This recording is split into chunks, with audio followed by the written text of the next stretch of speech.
My own family destroyed me, now they want my help because I owe them. My brother ruined my reputation, and my parents did not hesitate to get rid of me. Years later I rebuilt my life. Now they say that I have to pay back the people who raised me. I always thought that your family should have your back. No matter what happens, they will believe in you, protect you, and at least give you a chance to explain yourself. But I learned the hard way that some families will throw you out on the street as soon as it's convenient for them. It all started with my brother Jake. He was a golden child, a magician, good at sports, and everyone liked him. And me? I was quieter, more into books and computers.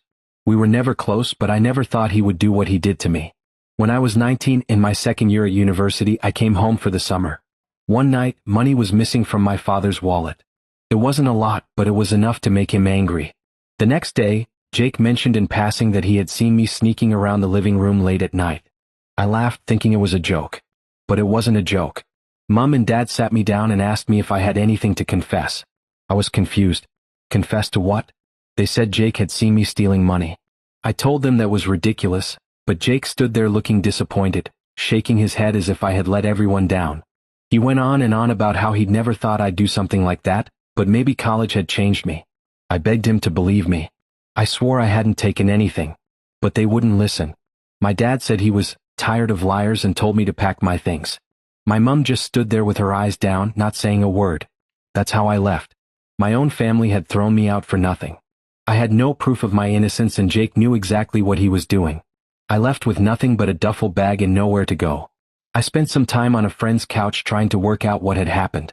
It didn't take long for me to realize that my parents weren't just angry, they had completely shut me out. My dad refused to take my calls. My mother would answer, but only to say something like, "We just need time," or, "Why don't you admit what you've done?" Jake, of course, had the best life. I've seen pictures of him on social media, smiling at family barbecues, playing football with my dad, and hanging out in my old room like nothing ever happened. And the worst part? My extended family believed him too. My aunts and uncles stopped contacting me, and the cousins I was close to started ignoring my messages. I was left alone. I had to drop out of university because I couldn't afford to study without my parents' help. I got 2 jobs, one in a coffee shop and the other on a shelf in a grocery store. I barely had enough to rent a tiny room in a shared flat, but I managed. The nights were the hardest. I couldn't sleep, wondering why Jake was doing this. Was it just for fun? Did he need the money? Or did he just want to make sure I was out of his sight for good? It didn't matter. No one was going to save me. If I wanted a life, I had to build one from the ground up. And that's what I did.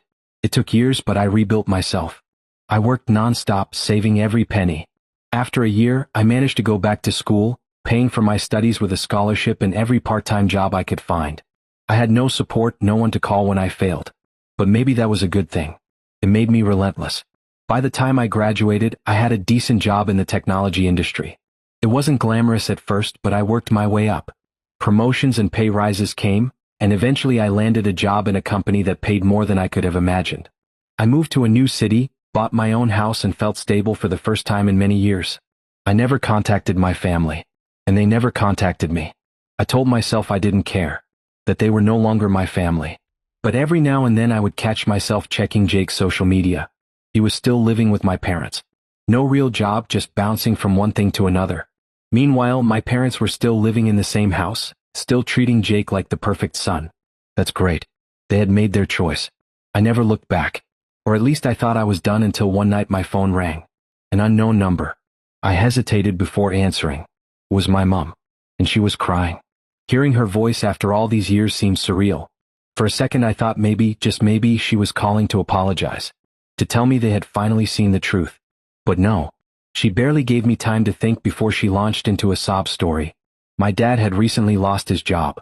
Their savings were running out. Jake had got into some trouble and needed money. They were struggling to pay the bills and things were getting worse. I just listened, numb. Then came the climax. She said it was time for me to step up and help the family. She said that I had a good job now, that I was doing well, and that the family takes care of each other. That after all they had done for me, I should be grateful and ready to help. I almost laughed. All they had done for me? Throwing me out on a lie? Cut me off when I had no one? Watched me struggle and never once checked to see if I was okay?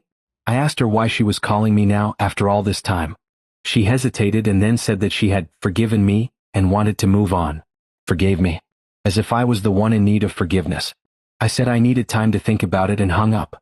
But I already knew my answer. I sat with it for a few days to be sure. But the more I thought about it, the clearer it became. They didn't want me to come back because they missed me. They wanted my money. I didn't call my mom back. Instead, I sent a short message. I don't owe you anything. You made your decision years ago. Now I'm making mine. Don't contact me again. She tried to call me immediately afterwards, but I ignored her. A few hours later, I got a long message saying how disappointed she was, how selfish I was, how I was turning my back on my own family. Then she added a classic accusation. After all we've done for you, this is how you treat us? I blocked her number. Then Jake tried to contact her. This made me laugh a lot. He sent me a fake friendly message as if nothing had happened. Hey man, we haven't talked in a while. Let's get together soon, we need to stick together like brothers. I let him read it. Then my dad came over. A simple message, I expected better from you. That struck me. Not because I cared what he thought, but because, after all these years, he still refused to see me as anything but a disappointment. I blocked him too. That was it. I was done with them. They had a chance to be my family and they had blown it. Now they would have to deal with the consequences of their own choices just as I would. The silence was pleasant for a while.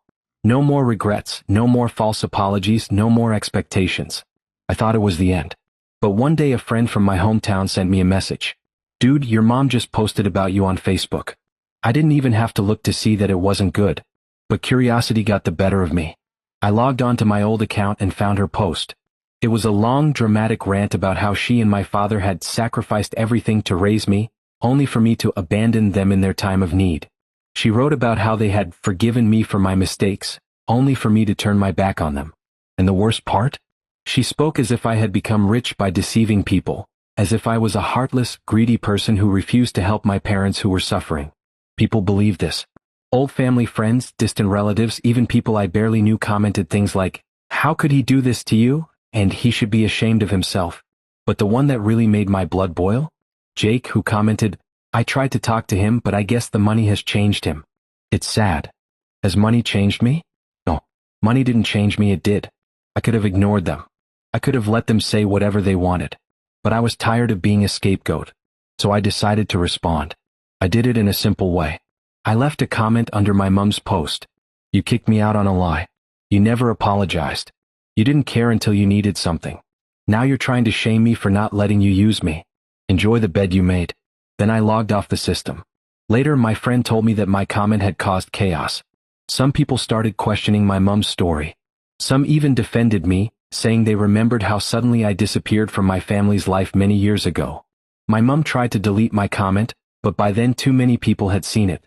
The damage was done. Jake wrote to me again, this time angrily. He called me selfish, accused me of taking family matters public, and said I should just let go of the past. I didn't reply. I just blocked him permanently this time. That was the last I heard of them. No more calls, no more messages, nothing. And for the first time in a long time, I felt completely free. They had destroyed me once, but I had rebuilt myself without them. And I would never let them destroy me again.